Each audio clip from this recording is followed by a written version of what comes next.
তো গাইস, আপনিও যদি আপনার ভিডিওকে এইরকম কোয়ালিটি করে নিতে চাও তাহলে তুমি ঠিক ভিডিওতে ক্লিক করেছো, কারণ আমি আজকে এমন একটি অ্যাপের সন্ধান দিব যেটা তুমি ইউজ করে তোমার ভিডিওকে একদম নরমাল থেকে হাইয়েস্ট কোয়ালিটিতে করে নিতে পারবে, তাও আবার মাত্রই এক ক্লিকে। তো ভিডিওটা শেষ পর্যন্ত দেখতে থাকো।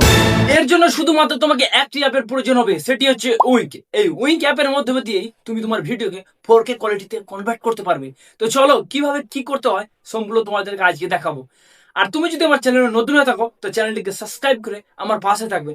তো আমার মোবাইলে থাকা উইঙ্ক অ্যাপটিতে আমি ক্লিক করলাম। ক্লিক করার পরে তো আমাদের এরকম একটা ইন্টারভিউ আসবে, তারপরে এআই রিপেয়ারে ক্লিক করবা, তারপরে তোমরা ট্রাই হয়ে যাবা এবং যেই ভিডিওটা তোমরা এখন কোয়ালিটি বাড়াবে সেই ভিডিওটা কিন্তু এখানে তুমি যোগ করে দিবে। তারপরে একটু অপেক্ষা করে এরকম তোমাদের একটা সামনে ইন্টারভিউ আসবে এবং এখান থেকে তুমি তোমার ভিডিওর কোয়ালিটি যা যা বাড়াবে সেগুলোই কিন্তু তোমার হাতের আঙ্গুলের দ্বারা ট্যাপ করে দিবে। তো তারপরে কিন্তু অটোতে টিপা, ওখানে তোমাদের কিছুক্ষণ ওয়েট করে থাকতে হবে কারণ তোমার ভিডিওটা এখন এডিটিং চলছে। তো এইরকম করে আপনি আপনার ভিডিওর কোয়ালিটি বাড়াতে পারবেন। তো এখানে কিছুক্ষণ ওয়েট করে থাকতে হবে। তোমরা দেখতে পাচ্ছ আমার কিন্তু এখন কমপ্লিট হতে চলেছে, দিয়ে কিন্তু পুরোপুরি 100 হয়ে গেলে তোমাদের কিন্তু ভিডিও রেডি হয়ে যাবে। তোমরা দেখতে পাচ্ছ আমি তোমাদেরকে দেখাচ্ছি, দেখো বিফোর আফটার, মানে আমার ভিডিওটি আগে এরকম ছিল আর এখন হয়েছে। দেখতে পাচ্ছ বিফোর আফটার লেখা আছে, তোমরা ফাইনালি তোমার রেজাল্ট পেয়ে যাচ্ছ।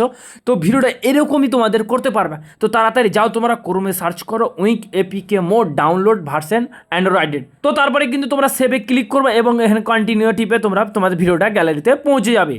তো গাইস, তোমরা দেখতে পেলে কিভাবে আমি 4K তে কনভার্ট করতে পারলাম। তো এইরকম তুমি যদি করতে চাও তাহলে অবশ্যই এই স্টেপগুলো তোমাদের ফলো করতে হবে। তো বন্ধুরা, ভিডিওটা এই পর্যন্ত, ভিডিও কেমন হচ্ছে অবশ্যই কমেন্টের মাধ্যমে জানাবে। আর তোমরা পরবর্তী কোন টপিকে ভিডিও চাও এবং তোমরা কি নিয়ে ভিডিও চাও অবশ্যই কমেন্ট করবেন। চলো টাটা।